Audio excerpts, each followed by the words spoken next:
मैं तुमसे बहुत प्यार करती हूँ, लेकिन मुझसे ज्यादा नहीं।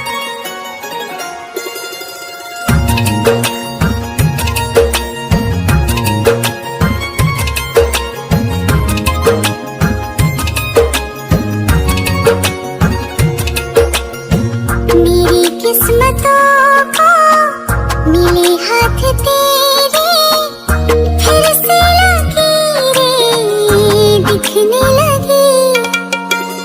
देखी ले जब जब तोहार चेहरा, लागेला भगिया फिर से जगी।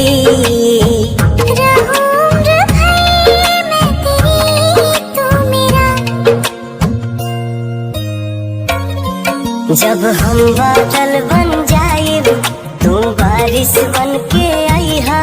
जब सांस भी कम पड़ जाए, तो हमरा दिल में समैहा। रिमझिम सावन की बूंदें, तू हर मौसम बरसैहा। जब सांस भी कम पड़ जाए, तू हमरा दिल में समैहा।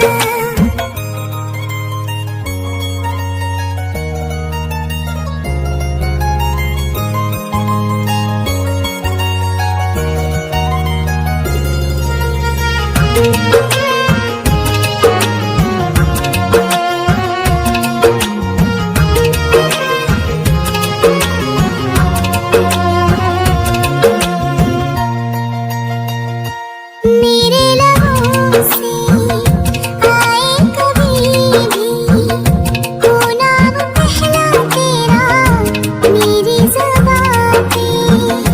अखिया के काजल पागल करेला, जानू हमर जाइला यही अदा पे। बना लूंगी मैं अब तुझे खुदा। जब हम बादल बन जाए, तू बारिश बन के आईहा। जब सांस भी कम पड़ जाए, तो हमरा दिल में समैहा। रिमझिम सावन की बूंदें, तू हर मौसम बरसैहा।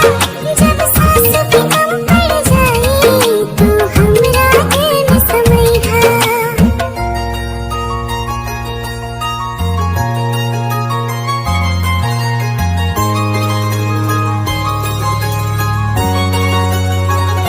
तुम्हें बारिश बड़ा याद करती है, आज भी मुझसे तेरी बात करती है।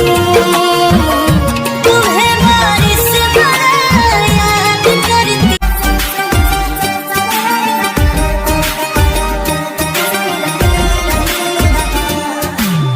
राजे गो बात गजब के, चाहता नी कहल सबके, और समझ न आवे का कहीं।